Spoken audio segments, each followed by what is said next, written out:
70,000 మంది అంగన్వాడీ వర్కర్స్ ఉన్నారు. గత 30-40 సంవత్సరాల నుండి పనిచేయటం అనేది జరుగుతుంది. పని భారం ఏమో రోజు రోజుకు పెరిగిపోతూ ఉంది. వాళ్ళకి ఇస్తున్నటువంటి వేతనాలేమో నామమాత్రంగా ఉన్నాయి. పేరుకు మీరు 3 గంటలే 4 గంటలే పనిచేస్తారని చెప్పినా ఒక్కోసారి 10-12 గంటలు కూడా పనిచేయవలసిన పరిస్థితి. ప్రజలకు, పేద విద్యార్థులకు, పిల్లలకి సేవ చేయడానికి ప్రభుత్వం తీసుకొచ్చేటువంటి అనేక సంక్షేమ కార్యక్రమాలు కూడా మరి మాకే చెప్తా ఉన్నారు. వాటన్నిటిని కూడా మేము చేస్తూ ఉన్నాం. ఎన్నో కార్యక్రమాలు, ఎంతో పరివారం మాకు చెప్పినా కూడా మేము ఓపిక చేయటం అనేది జరుగుతూ ఉంది. తర్వాత ఇవాళ ఆఫీసులు సొంత భవనాలు లేవు, కిరాయి ఇళ్లలో ఉండాల్సి వస్తుంది. వాటికి అద్దె కూడా నెల నెల ఇవ్వటం లేదు, బిల్లులు కూడా నెల నెల ఇవ్వకుండా అనేక రకాల ఇబ్బందులు మేము అప్పులు తీసుకొచ్చి పెట్టి ఇబ్బంది పడవలసిన పరిస్థితి వస్తుందని చెప్పేసి చెప్పడం కూడా జరిగింది. ఆ విషయాలు కూడా పట్టించుకోవట్లేదు. కనీస వేతనం అనేది ఇప్పుడున్నటువంటి పరిస్థితుల్లో ఒక కుటుంబం బతకాలంటే నెలకు 26,000 రూపాయలు అవసరం అని చెప్పేసి ప్రభుత్వమే వాళ్ళు మొత్తం ఖర్చులన్నీ లెక్కగట్టి ఒక కుటుంబం బతకాలి అంటే నెలకు 26,000 రూపాయలు కనీస వేతనం అనేది తప్పనిసరిగా ఉండాలి.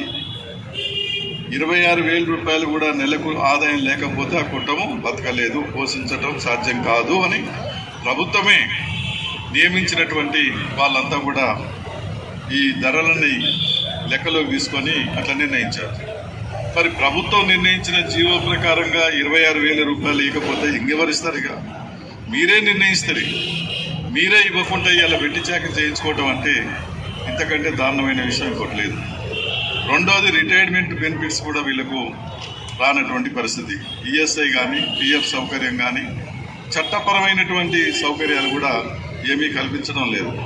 సుప్రీంకోర్టు కూడా ఆర్డర్ ఇచ్చింది, వీళ్ళని మీరు ఎంప్లాయీస్గా గుర్తించి చట్టపరంగా ఏమైతే అవకాశాలు ఉన్నాయో వాటన్నిటిని కూడా బెనిఫిట్స్ అన్ని ఇవ్వండి అని. అవి ఇవ్వటం లేదు.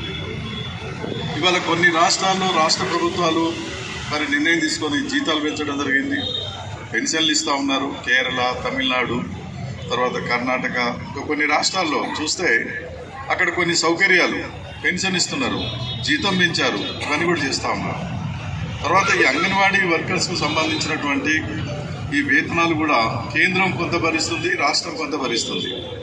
కాబట్టి కేంద్రం పెంచాలి, రాష్ట్రం కూడా 50% కేంద్రం 50% రాష్ట్రం అనేది వీళ్ళకి ఇచ్చేటువంటి జీతాలు కానీ, భత్యాలు కానీ, ఇతర బెనిఫిట్స్ కానీ ఇవ్వాలి.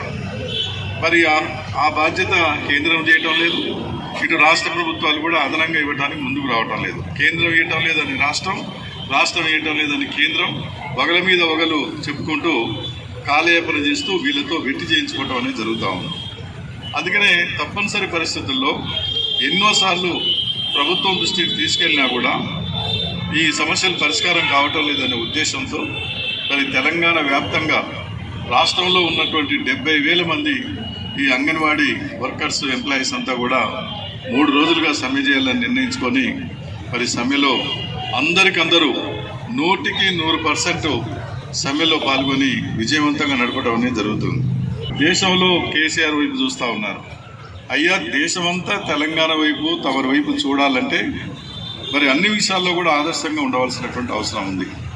అంగన్వాడీ వర్కర్స్ కానీ, లేకపోతే ఇతర అవుట్సోర్సింగ్ కాంట్రాక్ట్ సిస్టంలో పనిచేసేటువంటి వర్కర్స్ విషయంలో కానీ, పేదవాళ్ళ విషయంలో మరి ఇవన్నీ కూడా పెండింగ్లో ఉన్నాయని పరిష్కారం చేస్తే దేశమంతా మీ వైపు, తెలంగాణ వైపు చూడటానికి ఆస్కారం ఉంటుంది. కాబట్టి ఎవరి సమస్యలు వాళ్ళ పెండింగ్లో పెట్టి దేశం మన వైపు చూస్తుందనంటే కొన్ని విషయాలు చూస్తున్నారు, మరి కొన్ని విషయాలు ఎందుకు పరిష్కారం చేయటం లేదు?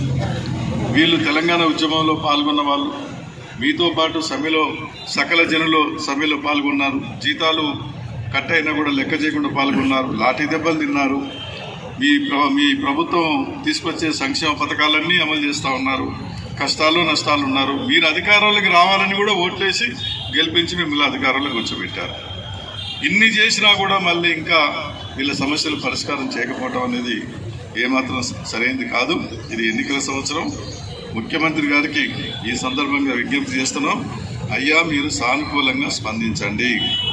వీళ్ళందరూ మీ బిడ్డలు, తెలంగాణ ఉద్యమంలో పాల్గొన్న వాళ్ళు, పేద ప్రజలకు సాయం చేస్తున్నారు, పేద విద్యార్థులకు. వీళ్ళందరూ కూడా ఎస్సీ, ఎస్టీ, బీసీ, మైనార్టీ, బలహీన వర్గాలకు సంబంధించినటువంటి పేద కుటుంబాలకు సంబంధించినటువంటి వాళ్ళే అంగన్వాడీ వర్కర్స్గా పనిచేస్తున్నారు. ఎవరు ధనవంతులు, డబ్బున్న వాళ్ళు ఎవరు దీంట్లో పనిచేయడానికి కూడా సిద్ధం కాదు. వీళ్ళు పేదవాళ్ళే, వీళ్ళు మళ్ళీ పేదవాళ్ళకి సాయం చేస్తూ ఉన్నారు. కాబట్టి ఏ రకంగా చూసినా కూడా వీళ్ళ న్యాయమైనటువంటి డిమాండ్స్. ఇవాళ వీళ్ళు అడిగేది గొంతమ్మ కోరికలు కాదు. అయ్యా, వెంటనే వీళ్ళని చర్చలు పిలిచి పరిష్కరించండి అని చెప్తాము. ఆ రకంగా మీ తరఫున మీ సమస్యల పరిష్కారం కొరకు మీకు ఎప్పుడూ అండగా ఉంటాం. ఇక మీరే అప్పుడప్పుడు మమ్మల్ని వదిలిపెట్టిపోతారు, కానీ మేము మాత్రం మిమ్మల్ని వదిలిపెట్టుకోము. ఏమో